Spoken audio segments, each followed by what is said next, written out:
Daawwattoota keenya oduu gaddaa nu ga'e qabna. Artistiin Oromoo beekamaa fi jaalatamaan Haacaaluu Hundeessaa ajjeefamuu isaa odeeffannoon amma nu ga'ee jira.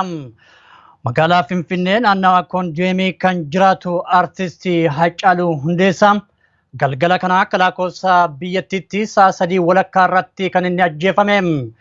Rasaasaan dhaamee gootichi Haacaaluu Hundeessaa kan ajjeefame yoo ta'u, eenyummaan isaa eenyuun akka ajjeefame hagammaatti wanti beekamee jiru. Akka odeeffannoo nu dhaqqabee jirutti artistii Haacaaluun yakki inni raawwate akka hin jirres ajjeechaa kanaan wal qabatee gaddi ibsamaa jirus ni mirkaneessa. Guutuu uummata Oromoo maatii fi firoottan isaa dabalatee hunda keenyaaf obsaaf jajjabinna hawwina. Artistii Haacaaluu Hundeessaaf ammoo waan jannataa kennuuf jecha egaan daawwattoota keenya haala ajjeechaa isaatii fi odeeffannoolee guutuu isaa bal'inaan yeroo biraa qabannee kan dhiyaannu ta'a. Ammaaf turtii gaarii.